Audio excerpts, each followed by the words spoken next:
Hey everyone and welcome to the channel. Today we're working on a recipe just in time for Easter. We're working on a battered snapper recipe. But to take it up a notch, we'll be making a fresh slaw to accompany this one, as well as some good old Mexican street corn.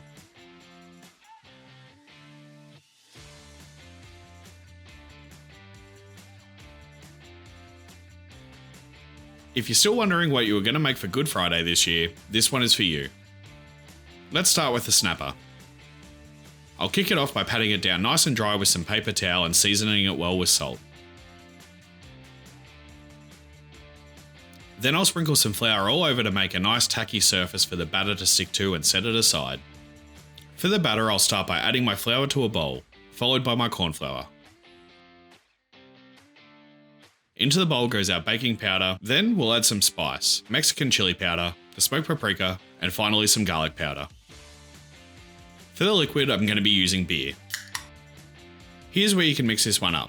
It doesn't really matter what beer you use. As long as it's chilled and carbonated, it's sure to do the trick. Come to think of it, this batter would be awesome with some stout or something on the dark spectrum, but you can't really go wrong. I'll give it a good whisk and keep adding the beer a little at a time until I get a nice batter. Hit it with a good amount of salt, and this one can hang out in the fridge with the snapper while we get the rest of our ingredients together. And because it's a long weekend, make sure you stand around while setting up your next shot and finish that beer, even though it's 10 in the morning right now. Excuses to morning drink aside, let's knock out that slaw that's going to accompany our fish. In a small mixing bowl, I'll mix together my rice wine vinegar that I definitely poured some sesame oil into by accident, followed by some light soy sauce and some honey. And now a good glug of sesame oil and we can give this one a mix. Give it a little taste to check the balance, and it's spot on. For the vegetables, we'll knock out the core of our cabbage and give it a shred.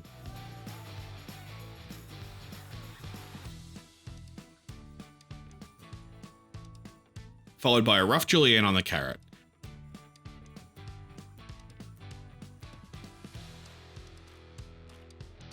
And we can get these ones into a bowl together and add in our sesame seeds. In goes the dressing, and we'll give it a good mix and set it aside. It's nice to have this one sit for a little while before serving, as it's going to help soften up that cabbage a little bit. With that all looking good, we can pop it aside and get to work on our corn. Elote, yeah, I'm sure I'm not saying that right. Mexican street corn, that'll work. So for this one, we'll start by dehusking our corn and getting it into the frying pan with a little oil. This should definitely be done on a barbecue, but I don't have one here. But I'm pretty sure I can get enough colour in a pan. But apparently corn isn't flat all the way across, so I'll cut them in half mid-cook to try and help get a little more pan contact.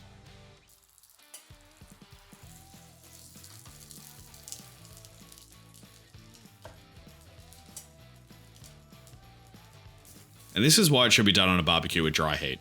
It's popping everywhere and trying to burn me, but if you just pop on your shop respirator, at least that should help keep the burns off your face. Please just use a barbecue. But onto the plate we go. And I'll get these all smothered in mayonnaise.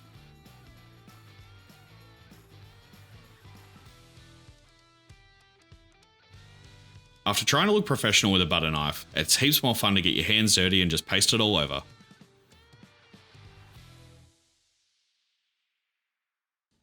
Then we will hit it with some Mexican chili powder and try and get a reasonably even coating all over.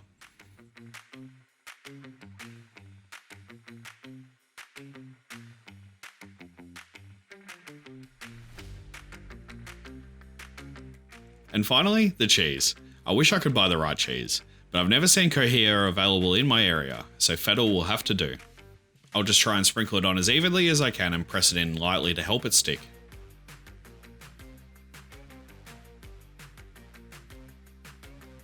A little coriander, and they look great. Now I can set them aside while we bring this one home. To fry the fish, I'll heat my oil to about 180 degrees Celsius or 350 degrees Fahrenheit. Then dredge my pieces of snapper in the batter and gently place them into the oil. These ones will take about 7 minutes to cook, being that the fish is quite a thick piece. But if the batter is browning too quickly, you can always pop them into the oven on a wire rack for a few minutes to make sure they cook through. Alternatively, if you're using a thinner fish fillet, this one will go a little quicker. Just adjust your cooking time to suit, and use a probe to check if you're feeling a little unsure.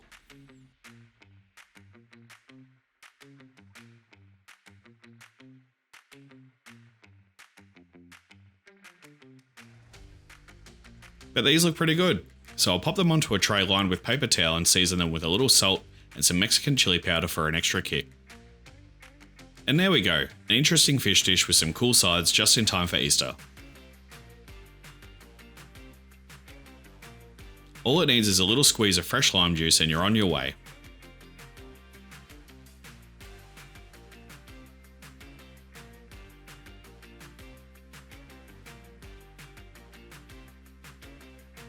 The snapper is crunchy, moist and packed full of flavour from the spices in the batter, and I can't get enough of this corn.